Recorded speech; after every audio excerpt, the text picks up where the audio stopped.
Isa na naman pong madali, masarap at simpleng recipe ang akin pong isi-share sa inyo.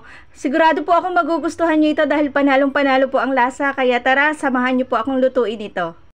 Bali, inumpisahan ko po sa pagpiprito ng tofu o tokwa. Meron po akong yung isang buo. At pagkatapos, kinat ko lang po ito into cubes. Depende po pa rin sa laki na gusto nyo. Then, pag golden brown na po, hahanguin na natin. Then, set aside. Then, sa same pan po, magbabawas lang po tayo ng mantika. At pagkatapos, maglalagay po tayo ng butter. Unahin po muna nating lutuin itong ating pork strips na kinat ko po ng maninipis.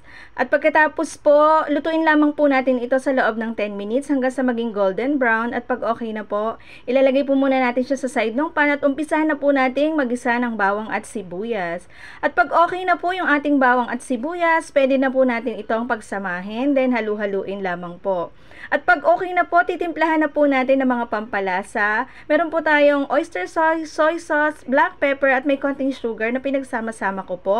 At pagkatapos naglagay lang din po ako ng konting tubig para mas lumambot po yung ating karne. Simmer lamang po hanggang sa lumapot at pagkatapos lagyan na po natin ng black pepper.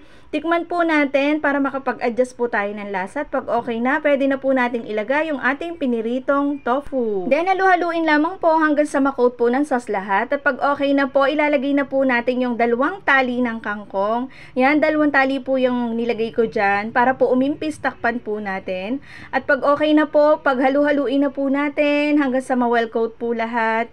At syempre yung magpapasarap po dito, itong ating chili oil. Ayan, na-miss ko na po itong spicy. Isa po kasi ito sa mga hilig namin. Pagkaraan ng ilang minuto, wow, ready to serve na po ito. Sobrang sarap po nito, promise. Talaga pong simut sarap at nagustuhan po ng aking family. Salamat po sa panonood. Bukas po ulit. Bye-bye!